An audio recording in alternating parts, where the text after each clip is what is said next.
Dear students, हमने अपने पहले लेक्चर में स्टोइशियोमेट्री की डेफिनेशन, अजम्पशंस, प्रिंसिपल्स और मास मास रिलेशनशिप को डिस्कस किया था। और अब हम स्टोइशियोमेट्री का दूसरा लेक्चर पढ़ने जा रहे हैं। इसमें हम सेकंड रिलेशन डिस्कस करेंगे, that is mole mole relationship.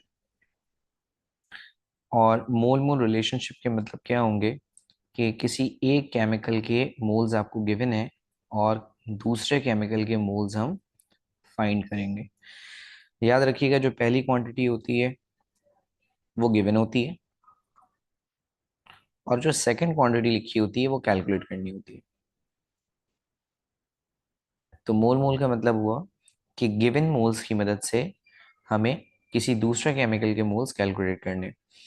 अ, इसके पहले न्यूमेरिकल पे जाएंगे हम। और ये टॉपिक सिन बोर्ड का नहीं है, ये टॉपिक मैं आपको फेडरल बोर्ड से पढ़ाऊंगा और फेडरल बोर्ड का ही इसका पहला न्यूमेरिकल है। NH3 is an important raw material. जब लेक्चर स्लो हो जाया करे तो आपका फर्ज बनता है कि आप साथ साथ लेक्चर का राइटअप का काम कर लें, अपने टाइम को ज़ाया नहीं करा करें, उसे यूज़ किया करें। So ammonia is an important raw material in the manufacturing of fertilizer। काफी बड़ा न्यूमेरिकल है।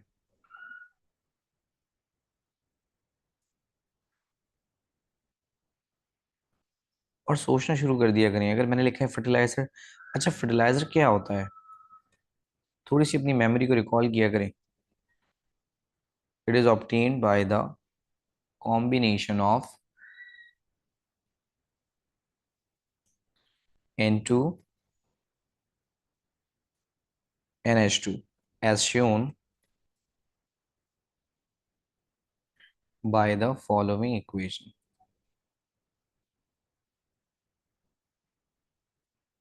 चलें, अब एक इक्वेशन भी आपको गिवन है और इक्वेशन मेंशन है N2 प्लस 3H2 मिलके बना रहे हैं 2NH3। How many moles of nitrogen gas and hydrogen gas are required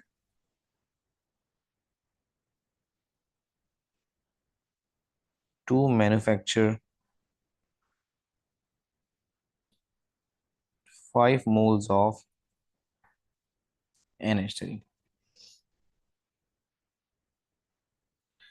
चलें, अच्छा देखें, न्यूमेरिकल को अगर आप बहुत ध्यान से समझें तो लिखा हुआ है ammonia is an important raw material for the manufacturing of fertiliser. It is shown और obtained by the combination of N2 NH2 as shown in the following equation। क्या यहाँ पर कोई वैल्यू दी हुई है? नहीं। इसका मतलब दिस इज द बकवास पोर्शन ऑफ द न्यूमेरिकल। और बट इसमें भी मैं आपको कुछ काम की बातें बताऊंगा। जैसे यहाँ लिखा हुआ है ammonia is an important raw material for the manufacturing of fertiliser. क्या आपको फर्टिलाइजर के बारे में पता है? देखें, फर्टिलाइजर एक ऐसा केमिकल होता है, अ, जितनी इंफॉर्मेशन मिले एप्टीट्यूड का मतलब ही यही है कि आप उसे एब्जॉर्ब कर लें फौरन से। सो फर्टिलाइजर क्या होता है? फर्टिलाइजर ऐसे केमिकल्स होते हैं जो प्लांट की ग्रोथ एंड डेवलपमेंट कराते हैं, यानी chemicals responsible for growth and development of plant.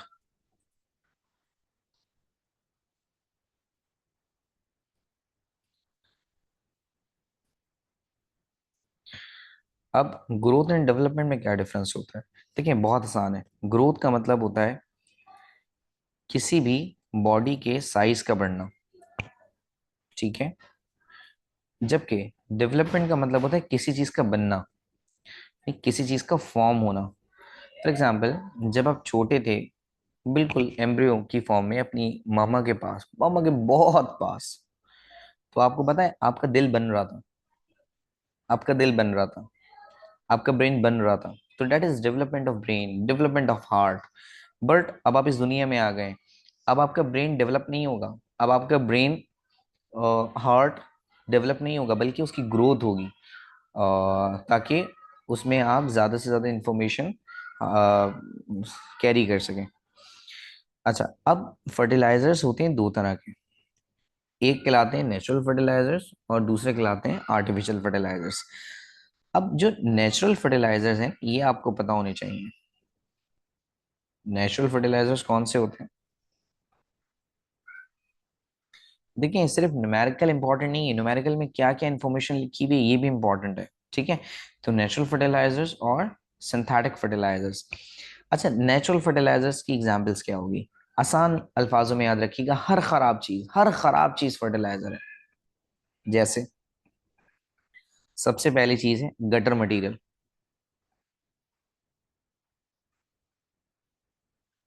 यानी कभी अगर आपने गटर खुलते हुए देखा हो तो उसके बाद काले कलर की, ब्लैक कलर की एक मिट्टी रखी हुई होती है गटर के बाहर, तो वो गटर मटेरियल है। तो आपने क्या करना है, आपने वो गटर मटेरियल लेना है और थोड़ा थोड़ा हर पौधे में डाल देना है। इससे क्या होगा कि प्लांट्स की ग्रोथ अच्छी हो जाएगी, क्योंकि जो गटर मटेरियल है ये फर्टिलाइजर का काम करता है।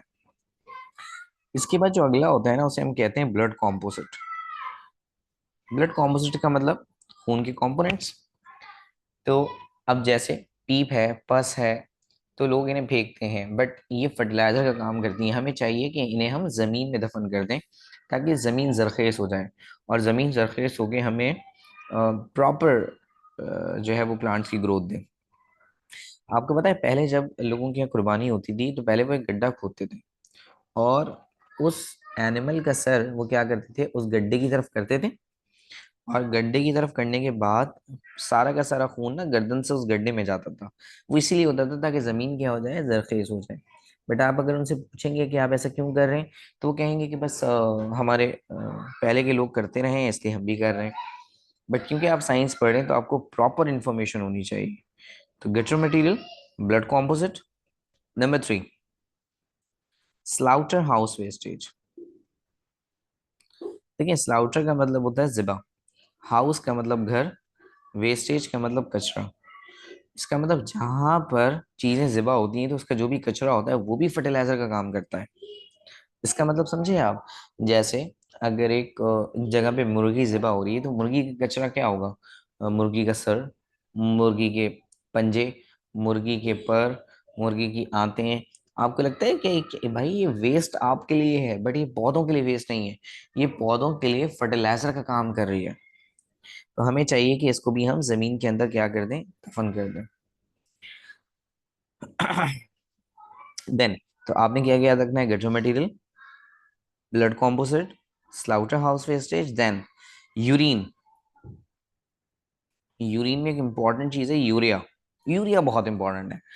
आप क्या देखें, जो यूरिन है ना, यूरिन के अंदर जो यूरिया का कंपोनेंट है वो बहुत ज्यादा प्लांट के लिए जरूरी है। हम क्या करते हैं, हम सारा का सारा यूरिया तो जाया कर देते हैं। भाई हम रोज घड़ों यूरिन जाया कर रहे हैं, घड़ों यूरिन।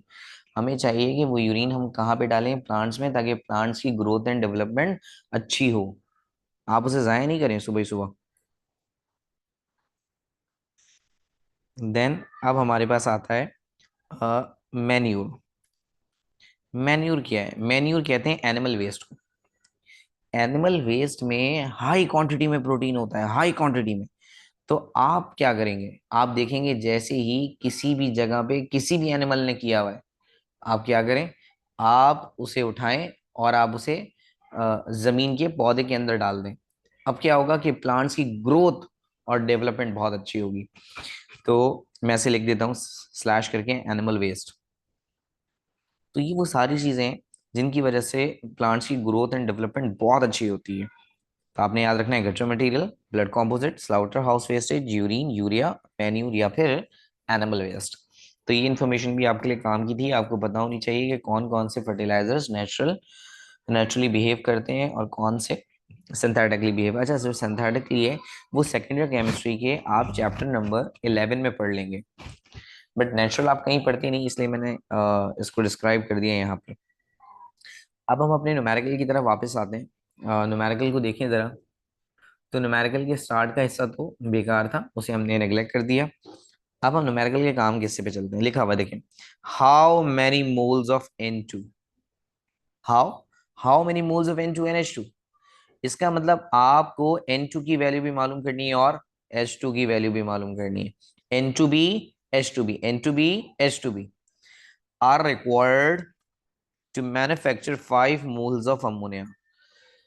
अच्छा, नाइट्रोजन और हाइड्रोजन की वैल्यू मालूम करनी है क्योंकि लिख के दे रहा है how many moles of nitrogen and hydrogen, जबकि अमोनिया के कितने मोल्स आपको गिवन है, 5 मोल्स गिवन है।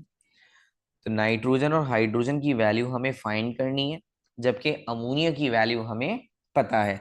तो अगर इसी इक्वेशन को मैं एक दफा दोबारा उतार लूं ताकि हम काम जरा प्रॉपरली कर लें, तो इक्वेशन क्या थी, N2 + 3H2 मिलके बना रहे हैं 2NH3। चले, अब जरा सवाल को एक दफा दोबारा देखें ताकि आपको रिकॉल हो जाए। How many moles of nitrogen and hydrogen, how many moles of nitrogen and hydrogen, how many moles of nitrogen and hydrogen, यानी इसके भी मोल्स मालूम करने हैं और इसके भी मोल्स मालूम करने हैं। जो नहीं पता होता वो एक्स होता है। इसका मतलब अब नाइट्रोजन भी एक्स है, हाइड्रोजन भी एक्स है। तो एक को हम x1 का नाम दे देते हैं और एक को हम x2 का नाम दे देते हैं। जाहिर है x तो कितने भी हो सकते हैं। चलें, न्यूमेरिकल को आगे पढ़ेंगे। लिखा हुआ है required to manufacture 5 moles of ammonia, 5 moles. Ammonia कहाँ है, ये रही NH3। इसके कितने मोल्स गिवन है हमें, 5 मोल्स। तो हमें नाइट्रोजन और हाइड्रोजन के मोल्स फाइंड करने हैं, जबकि अमोनिया के कितने मोल्स हमें गिवन है, 5 मोल्स गिवन है। अब आपने क्या करना है, याद है जब आप मास मास रिलेशनशिप पढ़ते थे तो मास से ऊपर ये नीचे आप मास ही रखते थे, और वो मास कौन सा होता था, मॉलिक्यूलर मास। बट अब क्योंकि हम मोल मोल रिलेशनशिप पढ़ रहे हैं तो आप मोल ही को यूज करेंगे। कैसे, यहां जरा चेक करें कितने मोल्स हैं। यहाँ पर कुछ नहीं है तो 1 है, तो यहाँ पर 1 मोल है तो मैं यहाँ 1 मेंशन कर रहा हूँ। यहाँ देखें जरा कितने मोल्स हैं, 3 मोल्स हैं तो मैं यहाँ पे 3 लिख रहा हूँ। यहाँ देखें जरा कितने मोल्स हैं, 2 मोल्स हैं तो मैं यहाँ पे 2 लिख रहा हूँ।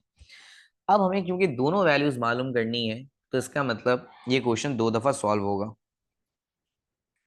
ठीक है, चलें देखिएगा जरा। सबसे पहले फॉर N2 और सिमिलरली फॉर H2। देखिए N2 का डेटा क्या है, x1/1, तो हम लिखेंगे x1/1 और इसको रिलेट करेंगे अमोनिया से। अमोनिया की वैल्यू कितनी है, 5/2, यानी पहले नाइट्रोजन को अमोनिया के साथ फिर हाइड्रोजन को अमोनिया के साथ। तो जब नाइट्रोजन को अमोनिया के साथ, तो नाइट्रोजन की ये वैल्यू है और अमोनिया की ये वैल्यू है। ठीक है, तो एक तरफ मैंने लिख दिया x1/1 बराबर है 5/2। जबकि जब हम हाइड्रोजन की बात करेंगे तो हाइड्रोजन की वैल्यू इस्तेमाल होगी, और हाइड्रोजन की वैल्यू कितनी है, x2/3, और साथ में अमोनिया की वैल्यू कितनी है, 5/2। तो पहले नाइट्रोजन को अमोनिया के साथ फिर हाइड्रोजन को अमोनिया के साथ, नाइट्रोजन को अमोनिया के साथ, हाइड्रोजन को अमोनिया के साथ। चलें, अब कैलकुलेशन के पॉइंट ऑफ व्यू से कुछ बातें आपने याद रखनी है। वो क्या है, जब भी आप किसी नंबर को 2 से डिवाइड करें, क्या, जब भी किसी नंबर को 2 से डिवाइड करें, समझ जाइएगा वो वैल्यू आधी हो जाती है। जब भी किसी वैल्यू को 2 से डिवाइड करेंगे इसका मतलब वो वैल्यू क्या हो जाती है, आधी। जैसे मैं आपको कट करके दिखाता हूं, देखिएगा जरा। x1/1, आपको पता है 1 से डिवाइड या मल्टीप्लाई होने के बाद वैल्यू वही आती है, तो इसलिए हम बस सिर्फ क्या लिख देंगे, x1। अगर मैं 5 को 2 से डिवाइड करूं तो आपको नहीं लगता कि 2 से डिवाइड करने के बाद वैल्यू आधी हो जाती है। तो 5 का आधा कितना होता है, 2.5, यानी 5 का आधा कितना होगा, 2.5। कितना होगा, 2.5। ठीक है, और ये आंसर आ गया मोल। देखें, अगर मैं आपसे कहता हूं 1 का आधा, तो आप याद रखिएगा ये होता है 0.5। अगर मैं आपसे कहता हूं 3 का आधा, तो ये कितना होता है, 1.5। ठीक है, 1.5 होता है ना। अगर 5 का आधा करेंगे तो कितना आएगा, 2.5। अगर 7 का आधा करेंगे तो कितना आएगा, 3.5। अगर 9 का आधा करेंगे तो कितना आएगा, 4.5। अगर 11 का आधा करेंगे तो कितना आएगा, 5.5। ठीक है, इन वैल्यूज को आपने याद रखना है, तभी आप कैलकुलेशन प्रॉपरली कर पाएंगे, वरना आप कैलकुलेशन नहीं कर पाएंगे। बहरहाल x2, तो 5/2 और ये 3 नीचे डिवाइड हो रहा है, ये ऊपर आके क्या हो जाएगा, मल्टीप्लाई। जरा देखिएगा, 5 3 जा 15 और डिवाइडेड बाय 2। ओ दोबारा 2 से डिवाइड करने का मतलब आप उस वैल्यू को क्या कर दें, आधा आधा। तो 15 का आधा कितना होता है भाई, 15 का आधा होता है 7.5। ठीक है, मान लें कि अगर 15 रुपए का बिल बनाए और 2 लोगों ने देना है, तो जहर है वो 7.5 रुपए देंगे। ये हमारा पहला न्यूमेरिकल कंप्लीट हो गया। कैलकुलेशन में आपको थोड़ा सा टाइम लगेगा, बट इंशाल्लाह आप वक्तन फवक्तन बहुत बेहतरीन हो जाएंगे, बहुत बेहतरीन हो जाएंगे। आप आहिस्ता आहिस्ता चीते हो जाएंगे। ये जो न्यूमेरिकल मैंने आपको कराया ना, ये फेडरल बोर्ड का न्यूमेरिकल था। ये न्यूमेरिकल कौन से बोर्ड का था, फेडरल बोर्ड का था। ठीक है, अब जो न्यूमेरिकल मैं आपको कराने जा रहा हूँ, ये फेडरल बोर्ड की न्यू एडिशन का है। फेडरल बोर्ड की 2 बुक्स हैं, एक फेडरल बोर्ड की प्रीवियस एडिशन है और एक फेडरल बोर्ड का न्यू एडिशन है। तो ये वाला जो न्यूमेरिकल मैंने आपको कराया है, ये प्रीवियस एडिशन का था। और अब जो मैं न्यूमेरिकल आपको कराने जा रहा हूँ, ये फेडरल बोर्ड के न्यू एडिशन का न्यूमेरिकल है। चलिए, अब हम मोल मोल का दूसरा न्यूमेरिकल पढ़ेंगे। Numerical number 2, how much MgO formed when 4 moles of magnesium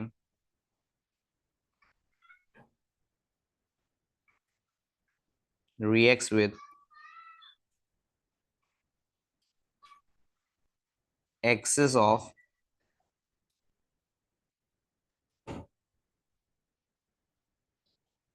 oxygen gas.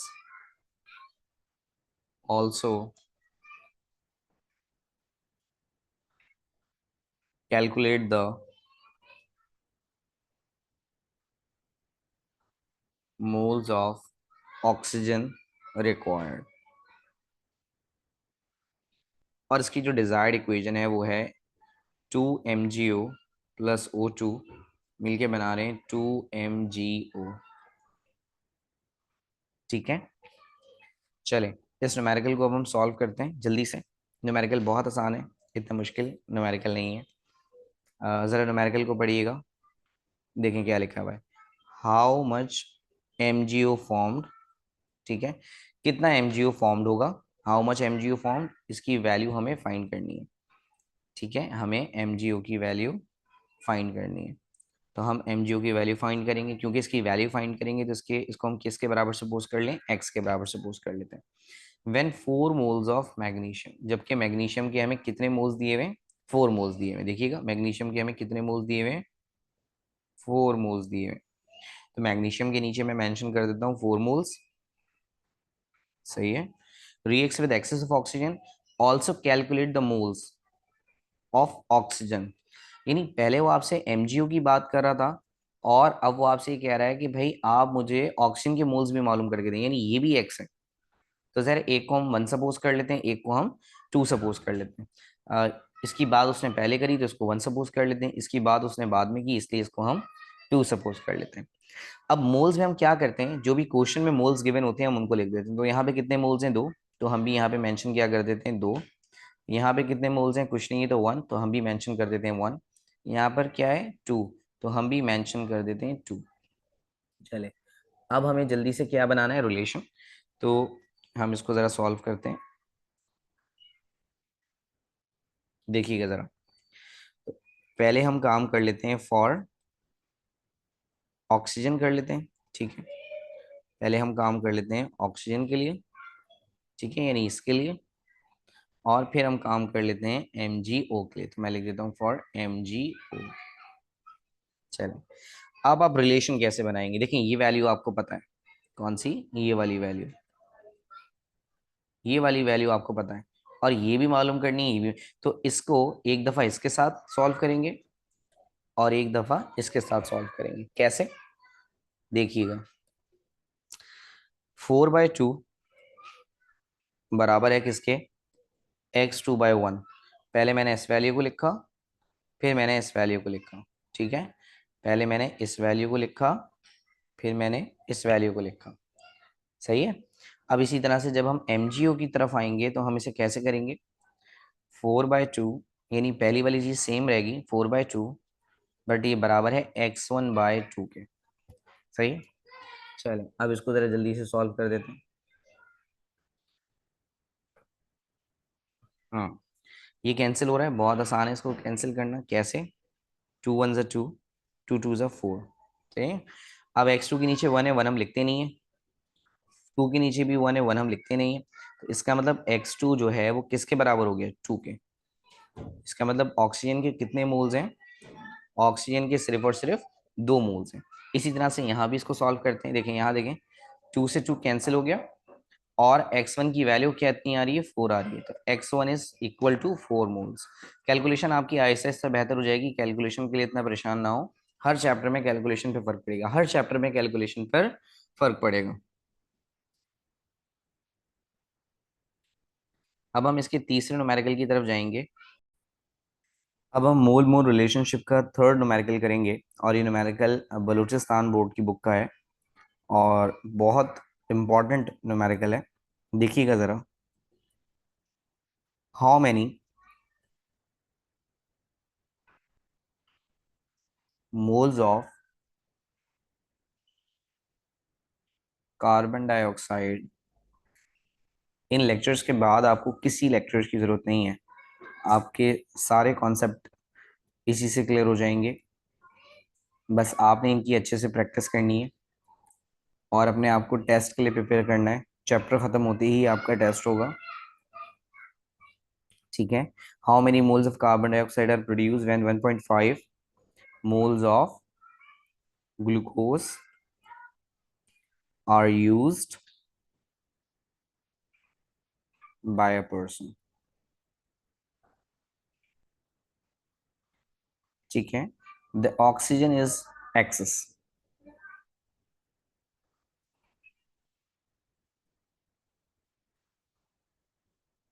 चलें, और इसके लिए एक इक्वेशन गिवन है, C6H12O6 plus 6O2 then 6CO2 plus 6H2। हम अपने न्यूमेरिकल में काम की चीज ढूंढेंगे। लिखा हुआ है how many moles of carbon dioxide. Carbon dioxide के कितने मोल्स हैं ये हमें मालूम करना है, और जबकि 1.5 मोल्स ऑफ ग्लूकोज। देख रहे हैं आप, कार्बन डाइऑक्साइड की मोल्स हमें मालूम करने हैं, इसलिए कार्बन डाइऑक्साइड के नीचे हम क्या बना देते हैं, x। जबकि 1.25 मोल्स ऑफ ग्लूकोज, जबकि ग्लूकोज के मोल्स कितने गिवन है, 1.25 मोल्स। आपको याद है वो लम्हात कि हम मोल मोल कैसे किया करते थे। मैंने आपको बताया था कि जो भी इक्वेशन में मोल्स होंगे आप उनको यूज करेंगे। यहाँ अगर पूछेंगे तो आप क्या यूज करेंगे, 1, और यहाँ देखें क्या है, 6, तो आप 6 यूज करेंगे। अब हम रिलेशन बनाने जा रहे हैं। सो 1.25 डिवाइडेड बाय 1 बराबर है x/6। अब हम इसको डिवाइड करेंगे। देखें 6 नीचे डिवाइड हो रहा है, ऊपर आके मल्टीप्लाई हो जाएगा। सो 1.25 मल्टीप्लाई बाय 6 बराबर हो गया किसके, x के। ये जो 1 है मैंने इसे नेग्लेक्ट कर दिया, क्योंकि 1 की कोई अहमियत नहीं होती, क्योंकि 1 मल्टीप्लाई डिवाइड होने के बाद वही वैल्यू दे देता है। अब हमें इस नंबर को 6 से मल्टीप्लाई करना है। ठीक है, मैं आपको 6 से मल्टीप्लाई करना सिखा रहा हूँ, देखिएगा जरा। हमेशा राइट साइड से मल्टीप्लाई करते हैं, हमेशा राइट साइड से। अगर आपसे कोई कहता है लेफ्ट साइड से मल्टीप्लाई, आप बोलें ठीक है, सुनिएगा मत बस। तो 6 जब 5 से मल्टीप्लाई होगा तो 6 5 ज़ा 30। तो 30 का 0 आप यहाँ लिखेंगे, और 3 आप ऊपर। ठीक है। फिर 6, अगला नंबर क्या है, 2। तो 6 2 ज़ा 12, और जो 3 उसमें प्लस करेंगे तो कितना हो गया, 15। तो 5 यहाँ लिखेंगे, और 1 फिर दोबारा ऊपर। अब 6 1 ज़ा 6, और जो एक नंबर आप इसमें प्लस करेंगे तो कितना हो गया, 7। अब आपने पॉइंट कहाँ पे लगाना है, देखें। पहले आप चेक करेंगे पॉइंट है कहाँ पर। अगर आप पॉइंट को देखें तो एक, हमेशा राइट साइड से, 1 2, पॉइंट कितनों के बाद आ रहा है, 2 के बाद आ रहा है। आप भी पॉइंट कितनों के बाद लिखेंगे, 2 के बाद, 1 2। यानी हमारी जो वैल्यू आएगी वो कितनी आएगी, 7.50। और रिमेंबर, पॉइंट के बाद 0 की कोई अहमियत नहीं होती। इसका मतलब हम इसे राउंड ऑफ करके 7.5 भी लिख सकते हैं। चलो, ये इंपॉर्टेंट न्यूमेरिकल्स थे जो कि मूल मूल रिलेशनशिप के थे, और सारे ही न्यूमेरिकल मैंने आपको अपने हाथ से करवाए, और मुझे उम्मीद है कि आपको ये अच्छे से क्लियर हो गए होंगे। अब हम अपना तीसरा रिलेशनशिप स्टार्ट करेंगे, that is volume volume relationship. Volume volume relationship के मतलब क्या होंगे? वॉल्यूम वॉल्यूम रिलेशनशिप के मतलब होंगे कि एक का वॉल्यूम गिवन है, यानी एक का वॉल्यूम आपको सवाल में दिया हुआ है, जबकि दूसरे केमिकल का वॉल्यूम आप क्या कर रहे हैं, कैलकुलेट कर रहे हैं। तो क्योंकि एक वॉल्यूम गिवन है और एक वॉल्यूम आप कैलकुलेट कर रहे हैं, इस वजह से रिलेशन क्या कहलाएगा, वॉल्यूम वॉल्यूम रिलेशनशिप। अब वॉल्यूम वॉल्यूम रिलेशनशिप के लिए आपने कुछ बातें याद रखनी है, जैसे कि सबसे पहले जो चीज़ आपने याद रखनी है वो ये है कि अगर वो क्वेश्चन के अंदर एसटीपी का जिक्र करेगा, ठीक है, तो आपने जो वॉल्यूम यूज करना है, एसटीपी का मतलब समझते हैं आप, स्टैंडर्ड टेम्परेचर प्रेशर। एसटीपी का मतलब क्या होता है, स्टैंडर्ड टेम्परेचर प्रेशर, ठीक है।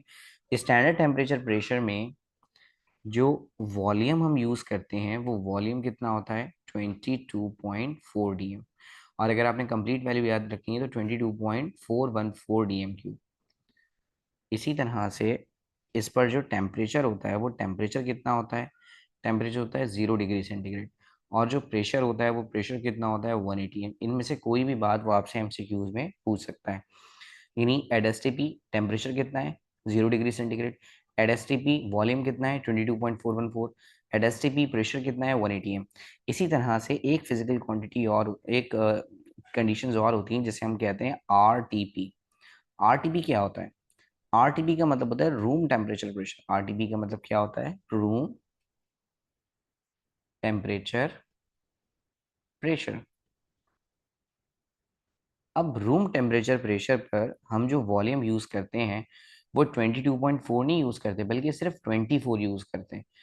तो आपने इंटर में पढ़ा होगा कि हम वॉल्यूम यूज करते हैं 22.4, लेकिन अगर न्यूमेरिकल के अंदर आरटीपी लिखा हुआ है तो समझ जाइएगा कि आपने 22.4 यूज नहीं करना, बल्कि 24 यूज करना। देन टेम्परेचर कितना यूज होता है, टेम्परेचर 25 डिग्री सेंटीग्रेड यूज होता है, और प्रेशर कितना यूज होता है, प्रेशर 1। तो वो आपसे पूछे एट रूम टेम्परेचर प्रेशर कितना होता है, 180 एम, टेम्परेचर कितना होता है 25 डिग्री सेंटीग्रेड, वॉल्यूम कितना होता है 24। बिल्कुल इसी तरह से एक स्टैंडर्ड और है, और उस स्टैंडर्ड को भी आपने याद रखना है। वो स्टैंडर्ड है एनटीपी। एनटीपी क्या होता है, एनटीपी के मतलब होते हैं नॉर्मल टेम्परेचर प्रेशर। क्या, नॉर्मल टेम्परेचर प्रेशर। और नॉर्मल टेम्परेचर प्रेशर की भी वैल्यूज आपको याद होनी चाहिए, जैसे कि नॉर्मल टेम्परेचर प्रेशर पर प्रेशर हमेशा 180 एम होगा, हमेशा 180 एम। अब वॉल्यूम और टेम्परेचर में दो केसेस हैं, ठीक है। पहला केस क्या है कि अगर टेम्परेचर 0 डिग्री सेंटीग्रेड होगा तो फिर वॉल्यूम बराबर होगा 22.414। बट अगर टेम्परेचर 25 डिग्री सेंटीग्रेड होगा तो वॉल्यूम बराबर होगा 24.5 डीएम क्यूब के, ठीक है। ये आपने याद रखना है।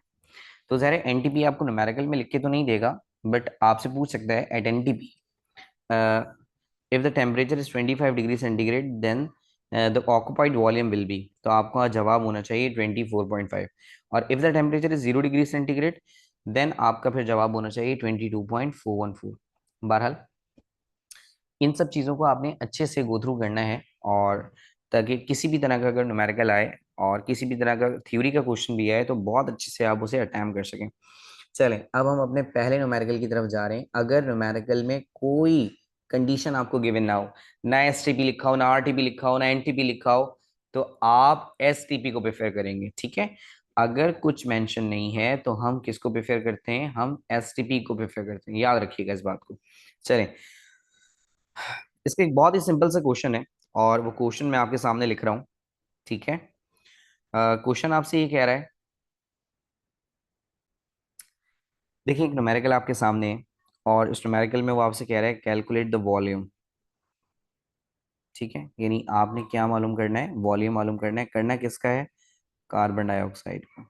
तो हम जरा कार्बन डाइऑक्साइड को ढूंढते हैं। ओ, कार्बन डाइऑक्साइड तो ये रही, इसके नीचे बना देंगे एक्स, आगे चलते हैं। एट एसटीपी, एसटीपी का मतलब हम कितना वॉल्यूम यूज करेंगे, 22.414, 22.414। आगे चलें। That can be produce by the complete burning of, ये काम की चीज आ गई। क्या लिखा हुआ है, 50 DM³ ऑफ ब्यूटेन, और ब्यूटेन का फॉर्मूला क्या है, C4H10। अब जरा ढूंढें C4H10 को, ये रहा। कितनी वैल्यू दी हुई है C4H10 की, 50 DM³। तो हम इसके नीचे लिख देते हैं जल्दी से, 50 DM³। अब आपने क्या करना है, अब ये वॉल्यूम्स आ गए, अब आप इसके नीचे वॉल्यूम्स ही लिखेंगे। कैसे, देखें, ये आपको पता है कि एक सिंगल वॉल्यूम जो होता है वो किसके बराबर होता है, 22.414 DM³ के। ऐसा ही है। अच्छा, अब हम इसको राउंड ऑफ करके बस 22.4 लिखते हैं। तो अब देखें इसका वॉल्यूम कितना होगा, 2 × 22.4। याद रखिएगा जो भी नंबर ऑफ मोल्स होंगे वो वॉल्यूम के साथ मल्टीप्लाई होकर लिखे जाएंगे। जैसे इसके साथ आप क्या लिखेंगे, 8 × 22.4। क्या लिखेंगे, 8 × 22.4। सही है। ये देखें कार्बन डाइऑक्साइड की जगह 22.4 आ गया, और 8 से हमने मल्टीप्लाई कर दिया। अब हम इनका क्या बना देंगे, रिलेशन। रिलेशन कैसे बनेगा देखिएगा जरा, 50 / 22.4 बराबर है x डिवाइडेड बाय 8 × 22.4। अब अगर आप देखें तो 22.4 दोनों साइड पर है, इसलिए 22.4 को 22.4 से हम क्या कर देंगे, कैंसिल। सिमिलरली 2 × 1 = 2, 2 × 4 = 8। अब देखिए हमारे पास और क्या क्या बचा, यहाँ से हमारे पास बचा 50। अच्छा, ये भी 1 हो गया, ये भी 1 हो गया, ये दोनों वैल्यूज हमारे पास नहीं बची। जबकि दूसरी साइड से हमारे पास क्या बचा है, x/4। 22.4 से तो 22.4 कट गया ना। अब हम क्या करेंगे, 4 नीचे डिवाइड हो रहा है, ऊपर आके मल्टीप्लाई हो जाएगा, यानी 50 × 4 बराबर है x के। अब आप जरा इसको मल्टीप्लाई करना सीखिए। 4 × 0 = 0, 4 × 0 = 0, एंड 4 × 5 = 20। तो कितना आंसर आ गया आपका, 200 DM³। बहुत आसान सा न्यूमेरिकल था। आप अगर न्यूमेरिकल्स को तवज्जो से सॉल्व करेंगे, बड़े आराम से आपको ये समझ आ जाएंगे। इतने मुश्किल नहीं, इतने मुश्किल नहीं। कैलकुलेशन में अलबत्ता शुरू में थोड़ी सी मुश्किल होगी, बट आहिस्ता आहिस्ता आप कैलकुलेशन में भी चीते हो जाएंगे। डियर स्टूडेंट्स, अब हम अपना चौथा रिलेशनशिप पढ़ने जा रहे हैं, मोल मास रिलेशनशिप और मास मोल रिलेशनशिप। मास मोल का मतलब क्या है और मोल मास का मतलब क्या है, देखें। मोल मास का मतलब होगा कि मोल्स गिवन होंगे, यानी मोल्स क्वेश्चन में दिए हुए होंगे, और मास आपको फाइंड करना होगा। हमेशा पहला नाम जो लिखा हुआ है वो दिया हुआ होगा, और दूसरी चीज आपको मालूम करनी होगी। यानी मोल मास का मतलब हो गया, मोल्स दिए हुए हैं और मास मालूम करना है। जबकि मास मोल का मतलब क्या होगा, मास दिया हुआ है और मोल मालूम करना है। तो दोनों ही केसेस हो सकते हैं। वो आपको मास देके मोल निकालने के लिए भी कह सकता है, और वो आपको मोल देके मास निकालने के लिए भी कह सकता है। दोनों ही चीजें पॉसिबल है। अच्छा, इसके दो न्यूमेरिकल्स मैं आपको कराऊंगा। सबसे पहला न्यूमेरिकल है बलूचिस्तान बोर्ड का, क्योंकि एमडी का टिकट में हम पूरे पाकिस्तान को कवर करते हैं। तो जरा न्यूमेरिकल को देखिएगा, लिखा हुआ है what mass of hydrogen. Hydrogen का मास क्या होगा, तो हम हाइड्रोजन के नीचे जाएंगे और एम के आगे क्वेश्चन मार्क बना देंगे, या फिर आप एक्स भी लिख सकते हैं, जैसे चाहें आप। पहले रिलेशन सेम था तो मैं एक्स लिख देता था, यानी पहले हमने मास मास पढ़ा, फिर हमने मोल मोल पढ़ा, फिर हमने वॉल्यूम वॉल्यूम पढ़ा। तो हमें पता था कि वॉल्यूम ही होगा, मोल ही होंगे, मास ही होगा। बट अब एक ही न्यूमेरिकल में दो चीजें होंगी, इसलिए मैं मेंशन कर रहा हूँ एम इक्वल क्वेश्चन मार्क, यानी कि मास मालूम करना है। That can be produced by decomposition of 4.3 moles of water. जबकि वाटर के कितने मोल्स गिवन है हमें, 4.3 मोल्स। अब याद क्या रखना है आपने, आपने याद ये रखना है कि जो फिजिकल क्वांटिटी होगी उसके साथ हम वही फिजिकल क्वांटिटी लिखेंगे। जैसे यहाँ पर क्या गिवन है, वाटर के क्या गिवन है, मोल्स ना। तो आप वाटर के मोल्स ही यूज करेंगे, और कौन से मोल्स, जो आप इक्वेशन से निकालेंगे। देखें जरा इक्वेशन में कितने मोल्स दिए हैं, 2। तो आप यहाँ पे लिख देंगे 2 मोल्स। अब आ जाएं हाइड्रोजन की तरफ। हाइड्रोजन का मास गिवन है, मालूम करना है। तो अगर हाइड्रोजन का मास मालूम करना है तो इस, क्योंकि मास को बेस बना के क्वांटिटी दी है इसलिए मास ही लिखेंगे। अब हाइड्रोजन का जो मास होता है वो होता है 1, ठीक है। बट अगर आप यहाँ पर देखें तो हाइड्रोजन हैं कितने, देखें, दो हाइड्रोजन ये रहे, और फिर इस नंबर को आप बड़े नंबर से भी मल्टीप्लाई करेंगे, यानी टोटल कितने हाइड्रोजन हो गए, 4। क्यों, 2 2 ज़ा 4। तो आप हाइड्रोजन को 4 से मल्टीप्लाई कर दें तो हाइड्रोजन का जो मास आएगा वो आएगा 4। तो जहां मोल था उसके साथ हमने मोल ही लिखे, जहां पे मास था उसके साथ हमने मास ही लिखा। अब हम रिलेशन बनाएंगे। 4.3 डिवाइडेड बाई 2 बराबर है m/4। 2 1 ज़ा 2, 2 2 ज़ा 4, ठीक। अब देखें हमारे पास क्या बचा। 4.3 बराबर है m/2। ये जो 1 है ये मैंने नहीं लिखा क्योंकि 1 की तो कोई अहमियत ही नहीं होती। फिर भी अगर आपका दिल करे तो लिख के मिटा दें। देखिए इस तरह से, इसका कोई फायदा नहीं है। अभी 2 नीचे डिवाइड हो रहा है, ऊपर आके मल्टीप्लाई हो जाएगा। सो 4.3 मल्टीप्लाई बाई 2 बराबर है मास के। अब हम 2 से 4.3 को मल्टीप्लाई करेंगे, लेकिन याद रखिएगा हमेशा राइट साइड से। सो 2 3 ज़ा 6, पॉइंट अपनी जगह पे ही रहेगा, और 2 4 ज़ा 8। क्योंकि आप मास मालूम कर रहे थे और मास की यूनिट क्या होती है, ग्राम्स, तो आप इसके साथ क्या मेंशन कर दें, ग्राम। ये आपका न्यूमेरिकल कंप्लीट हो गया। अब हम इसका दूसरा न्यूमेरिकल करेंगे, और दूसरा न्यूमेरिकल पहले न्यूमेरिकल से थोड़ा सा मुश्किल है। देखिए इस न्यूमेरिकल को हम बहुत कीनली ऑब्जर्व करते हैं। Potassium chloride is use in making matches and dyes on decomposition it produces KCl and oxygen gas. क्या कोई वैल्यू गिवन है, नहीं। दिस इज द बकवास पोर्शन ऑफ द न्यूमेरिकल। आगे चलते हैं। If 25 grams of KClO3, KClO3 के कितने ग्राम्स हैं, 25। KClO3 कहाँ है, ये रहा, सबसे पहले लिखा हुआ है इक्वेशन में। तो आप जल्दी से KClO3 पे जाएं और M बना के 25 ग्राम्स लिखते हैं, मास है। आगे चलिए। इस decompose calculate the quantity of number of moles. क्या मालूम करने हैं हमें, नंबर ऑफ, कैसे पता, कैलकुलेट लिखा है भाई, कैलकुलेट लिखा है। Calculate the number of moles of oxygen. हमें ऑक्सीजन के नंबर ऑफ मोल्स मालूम करने हैं, तो हम ऑक्सीजन पे जाके नंबर ऑफ मोल्स के बाद क्या बना दें, क्वेश्चन मार्क। चलें, अब हम क्या करेंगे जल्दी से, जहां पे मास है उसके साथ हम मास ही लिखेंगे, जहां पे मोल्स हैं उनके साथ हम मोल्स ही लिखेंगे। जैसे यहाँ पे मास है तो मास ही लिखेंगे। कौन सा मास, मॉलिक्यूलर मास। चलें, याद होना चाहिए आपको, पोटेशियम का जो मास होता है वो 39 होता है, क्लोरीन का जो मास होता है वो 35.5 होता है, और ऑक्सीजन का जो मास होता है वो 16 होता है। अब जरा पोटेशियम क्लोराइड का मास निकालते हैं। सबसे पहले के है, के का कितना होता है, 39, प्लस क्लोरीन 35.5, मैंने सारे मेंशंस कर दिए साइड में, और फिर 16, ऑक्सीजन का 16 मल्टीप्लाई बाय 3। चलें, अब हम क्या करेंगे, सबसे पहले इन दोनों को प्लस कर देते हैं। देखिएगा जरा, 0.5 किसी से प्लस नहीं होगा क्योंकि 0.5 पॉइंट एक ही नंबर में है, दूसरे नंबर में है नहीं।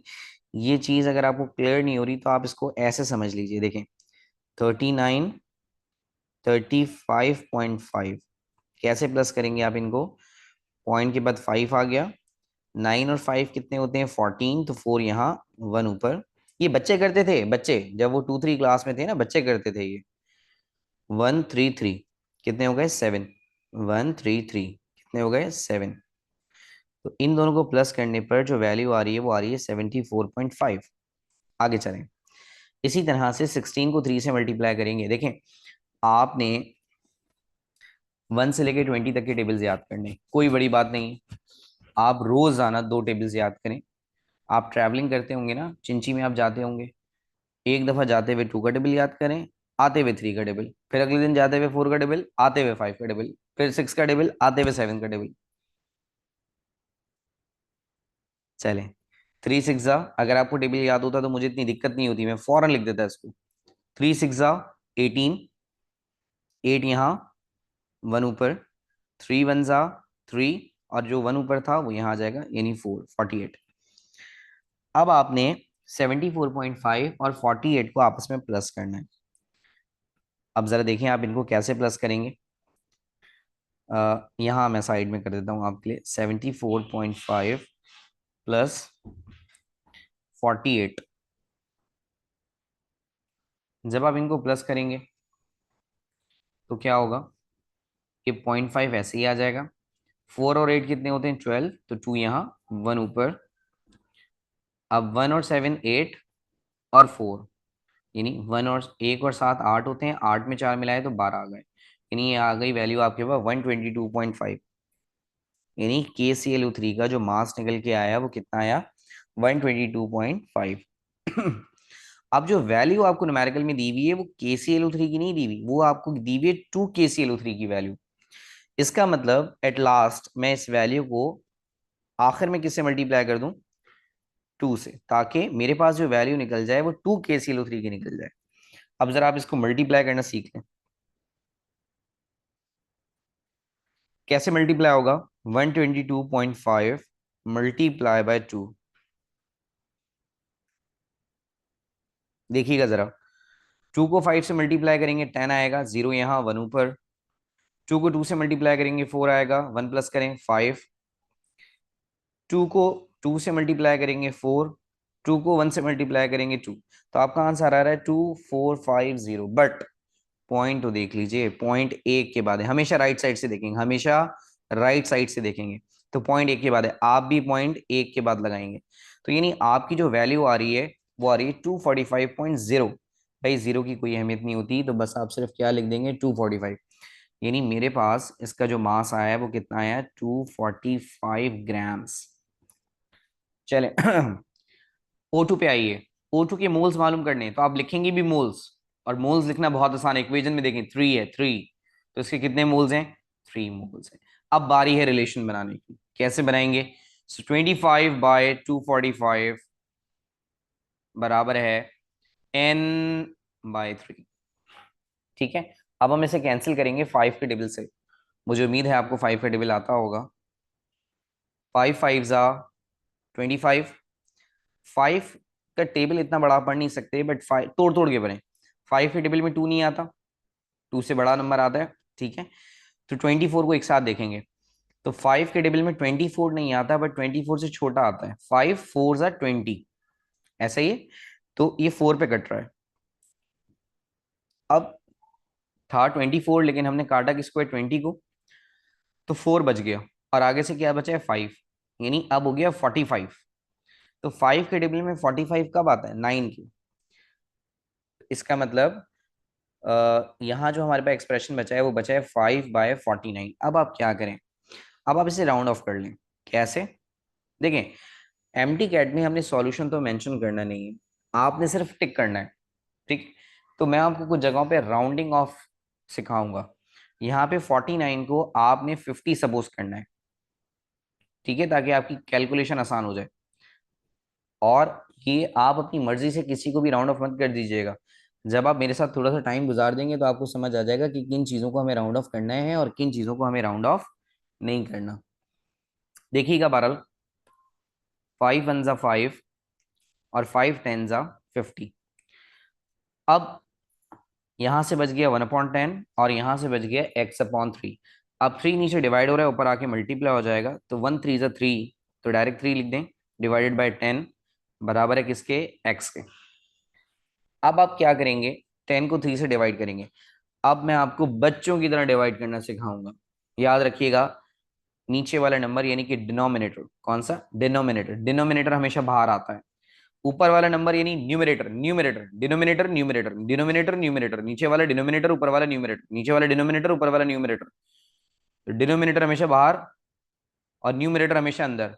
नीचे वाला नंबर बाहर, ऊपर वाला अंदर, नीचे वाला नंबर बाहर, ऊपर वाला अंदर। 10 के टेबल में 3 नहीं आता, पॉइंट लगा के 0 बढ़ाना पड़ेगा। क्या 10 के टेबल में 30 आता है? हाँ, 10 1 10, 10 2 20, 10 3 30। इसका मतलब आपके पास जो n की या x की वैल्यू, जो आप कहना चाहें, जो आप कहना चाहें, वो कितनी आ रही है? 0.3 मोल्स।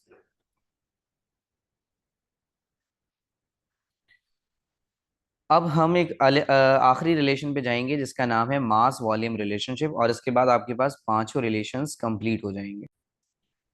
डियर स्टूडेंट्स, हमारे पास ये लास्ट रिलेशन है, मास वॉल्यूम और वॉल्यूम मास रिलेशनशिप। देखें, इसके मतलब मैं आपको समझाता हूँ। मास वॉल्यूम का मतलब क्या होगा? मास वॉल्यूम का मतलब होगा मास गिवन है, और वॉल्यूम आपने फाइंड करना है, ठीक है। जबकि वॉल्यूम मास का मतलब क्या होगा, वॉल्यूम गिवन है और मास मालूम करना है।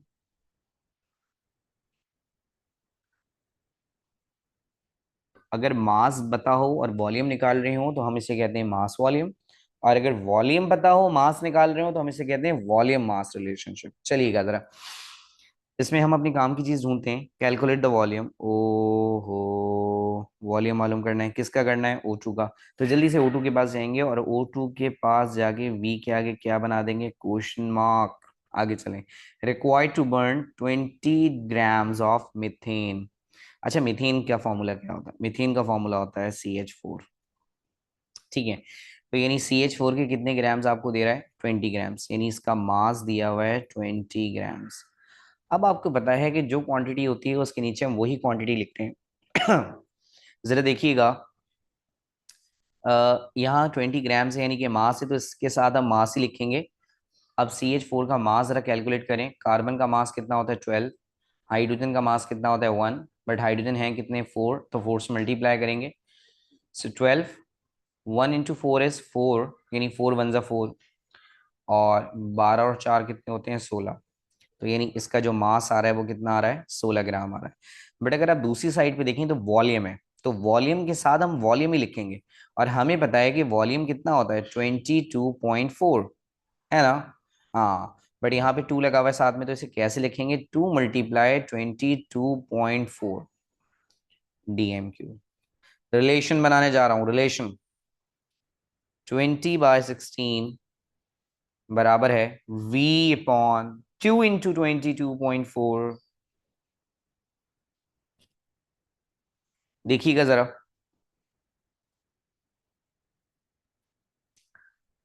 5 के टेबल से कट करने की कोशिश करते हैं। देखिएगा, 4